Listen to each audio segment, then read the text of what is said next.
सांवली बहू। शिल्पा है तो सांवली लेकिन बहुत ही टैलेंटेड। लेकिन कहते हैं ना, शादी के लिए तो लंबी और गोरी होनी चाहिए। शिल्पा, ये रिश्ता भी हाथ से गया।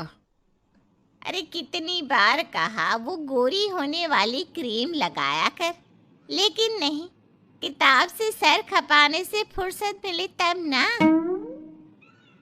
तू ही क्यों नहीं इसके लिए उपटन तैयार कर देती? शर्मा जी की बेटी का कम रेट में कितना अच्छा रिश्ता हुआ है। इसकी तो उम्र के साथ ही लड़के वालों की डिमांड भी बढ़ी जा रही है। शिल्पा को ये बातें अब बुरी नहीं लगती थी। लगे भी क्यों, बचपन से सुन जो रही थी वो ये सब कुछ। उसके लिए ये तो मात्र एक कान से सुनना और दूसरे कान से निकाल देने वाली बात थी। फिर एक रोज, पापा पापा मेरी नौकरी लग गई है। वाह, अच्छा। कहाँ बेटा? न्यूज़ चैनल में पापा, खबरों को लिखना होगा। हाँ, वैसे भी तेरे जैसी सांवली शक्ल की लड़की को कौन पर्दे पर आने देगा, क्यों? चल, चार पैसे कमाने लायक हुई है तो लड़के वालों को बोल देंगे कि कमाती भी है। फिर शायद कोई कर ले शादी। हाँ, सही कह रहे हैं। वैसे बेटा, कल शाम को एक लड़का और आने वाला है, उसे भी देख लेना। शिल्पा को इस बार गुस्सा आ जाता है। अच्छे न्यूज़ चैनल में नौकरी लगने की खुशी भी माँ पापा के चेहरे पर नहीं दिखती। अगले रोज़ ऑफिस से शिल्पा घर आती है तो सामने बैठा होता है हिमांशु। हिमांशु शिल्पा को देखता है तो पहली नज़र में तो वो उसे पसंद नहीं आती, लेकिन फिर भी फॉर्मेलिटी तो करनी थी। हाँ, ओके, तो क्या शौक है तुम्हारे और खाने में क्या क्या बना लेती हो? मुझे पढ़ने लिखने का शौक है। खाना बनाना नहीं आता, बिल्कुल भी नहीं आता। पर फिर भी क्योंकि ये रिवाज है कि बहू को खाना बनाना होता है तो थोड़ा बहुत बना लूँगी, लेकिन उतना ही वक्त किचन को दे पाऊँगी जितने में मेरा काम, मेरी नौकरी सफ़र ना हो। बाकी भूख तो तुमको भी लगती होगी, तो खाना बनाने की जिम्मेदारी दोनों की ही होगी, है ना? शिल्पा बोले जा रही थी। अब तक जिन लड़कियों से हिमांशु मिला था, शिल्पा उन सब से अलग थी। वो ऐसी ही तो लड़की चाहता था। शिल्पा से बात करने के बाद, ठीक है, फिर शादी 2 महीने बाद करेंगे। वो क्या है ना, खाना बनाना भी तो सीखना होगा ना। मुझे मंजूर है।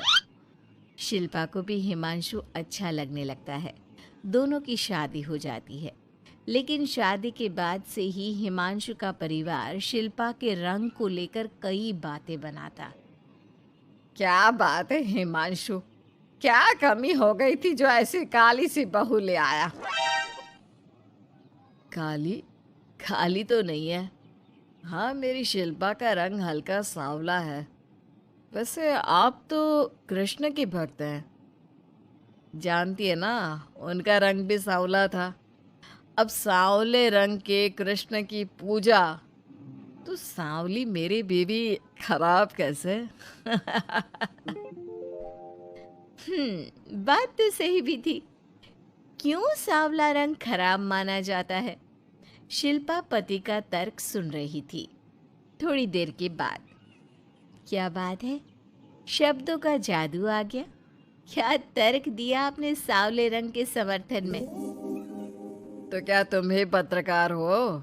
अरे तुम्हारा पति भी कम नहीं है। शिल्पा रोज एक नई तरक्की छू रही थी। कभी विदेश दौरा तो कभी बड़े बड़े लोगों का इंटरव्यू। एक दिन, सुनो, आज का दिन बहुत खास है। मैं मुख्यमंत्री जी का इंटरव्यू लेने जा रही हूँ। अरे वाह, क्या बात है, सही है यार। तभी ससुर आ जाते हैं। बहू, थोड़ा मेकअप भी कर लेना, वरना काली काली फोटो सब जगह आएगी। अरे हम तो शर्म के मारे किसी को दिखाते भी नहीं कि ये हमारी बहू है। न जाने क्या कमी थी। अरे वो शारदा दीदी की बहू देखो कैसे मक्खन की तरह गोरी है। और नताशा, वो तो ऐसे लगता है जैसे भगवान ने दिल खोल कर रंग दिया है उसको। अरे माँ, आजकल रंग नहीं बुद्धि का जमाना है। हाँ तो वो दोनों कहाँ पागल है, अच्छा खासा घर देख रही है। शिल्पा को ससुर की बात पर गुस्सा तो आता है, लेकिन वो मूड खराब नहीं करना चाहती। वो तो बस तैयारी करती है कि जल्दी से अच्छा सा मुख्यमंत्री का इंटरव्यू हो जाए और दुनिया देखे। होता भी यही है। शिल्पा जब शाम को घर आती है तो, अरे चाची, बुआ, फूफा जी, कैसे हैं आप सब? कैसे आना हुआ? शिल्पा को आसपास के लोग भी देख रहे थे। वो भी जानती थी कि उसने जो इंटरव्यू किया वो कितना वायरल हो रहा है। अरे बहू, बड़े लायक हो तुम। औरत होकर दुनिया की इतनी जानकारी, कितनी समझ है तुम्हारे अंदर। वाह वाह बहू, तुमने तो हम सबका सीना गर्व से चौड़ा कर दिया। सास ये सब देखकर सोच रही थी कि भाई ऐसा भी क्या हो गया, इन्होंने तो बहू को हीरो बना रखा है। मैंने तो शिल्पा को उसी दिन समझ लिया था जब पहली बार मिला था। मैं तो जान गया था कि ये लड़की अलग है। कितनी प्यारी आवाज है इसकी और समझ भी लाजवाब। तभी बुआ सास बोल पड़ती है। और एक हमारी बहू है, सारा दिन टिकली बिंदी पर ही लगी रहती है। अरे दीदी, न जाने कौन कौन सी क्रीम लगाती है, अब तो चेहरे पर फोड़े भी निकल गए।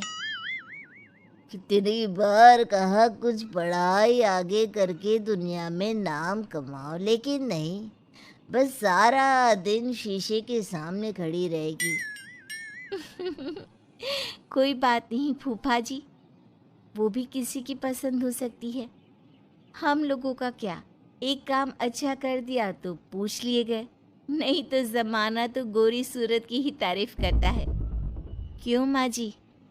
हाँ हाँ वो क्या है ना, मैं जरा पानी लेकर आती हूँ, तू बैठ बहू।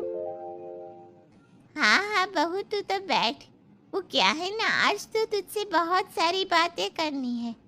ये बता, कैसे दिखते हैं मुख्यमंत्री जी सामने से? जैसे टीवी में दिखते हैं वैसे ही दिखते हैं क्या? आए दिन लोग शिल्पा से मिलने आते, उसे अपने स्कूल या दूसरी जगह पर चीफ गेस्ट बनाते। ये सब देखकर पति तो खुश होता, लेकिन सुंदर बहू का सपना सास की आंख से उतर ही नहीं रहा था। फिर एक रोज, शिल्पा, पापा कहाँ है? माँ जमीन पर गिरी पड़ी है, वो बेहोश हो गई है। शिल्पा की सास को गंभीर बीमारी हो जाती है और फिर, आप लोग अपनी माँ की किसी बात को मना ना करना। उनका दिल कमज़ोर हो चुका है।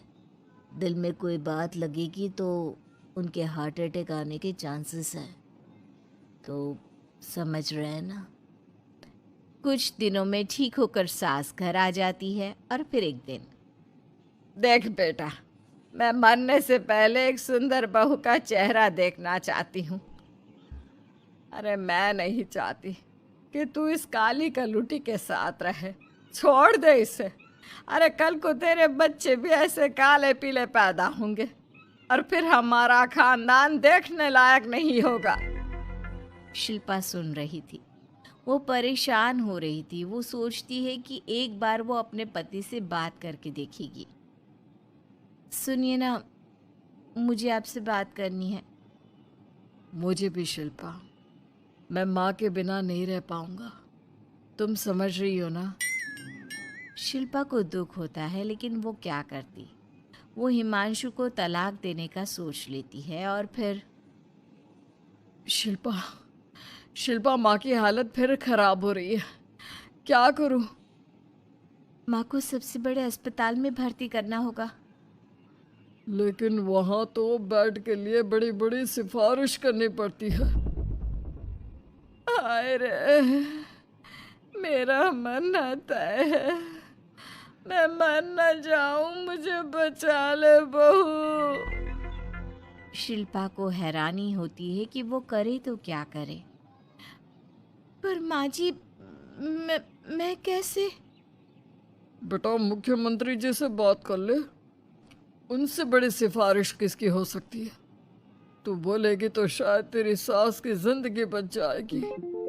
शिल्पा सिफारिश से सास को बड़े अस्पताल में भर्ती करवा देती है, जहां लंबे समय बाद सास ठीक होती है। लेकिन इस बीच एक दिन भी शिल्पा उन्हें देखने नहीं जाती। सास जब घर आती है तो एक सुंदर सी लड़की उनका स्वागत करती है। ये कौन है और शिल्पा कहाँ है? मुझे तो मेरी बहू ही चाहिए। माँ, कैसी बात कर रही हो? तुमने कहा था ना कि शिल्पा काली है और तुम्हें काली बहू नहीं चाहिए। ये रीना है, तुम्हारी बहू। नहीं नहीं, मुझे माफ कर दो। मुझे तो मेरी शिल्पा बहू ही चाहिए। उसी के कारण आज मेरी जान बची है। मैं नहीं समझ पाई कि सुंदर शक्ल से ज्यादा सुंदर दिल और आचरण होना चाहिए। लेकिन अब क्या, अब तो देर हो चुकी थी। हिमांशु भी जानता था कि आत्मसम्मान वाली शिल्पा अब उसकी जिंदगी में वापस नहीं आएगी। अब तो शिल्पा को वे लोग बड़े बड़े चैनल की स्क्रीन पर देखते और अफसोस करते। शिल्पा चाहती तो कभी तुम्हारे लिए सिफारिश नहीं करती। अब तो आसपास के लोग भी घर नहीं आते। लोगों को लगता है कि शिल्पा ने हम लोगों को छोड़ा क्योंकि हम उसके लायक नहीं थे। सही बोल रही है माँ, हम ही तो उसके लायक नहीं थे। शिल्पा जैसी समझदार, पढ़ी लिखी, दुनिया की समझ रखने वाली लड़की को मैंने छोड़ा, सिर्फ आपके कहने पर। अब ये गोरी लड़की आपकी बहू हो सकती है, लेकिन मेरी बीवी कभी नहीं। हिमांशु वहां से चला जाता है।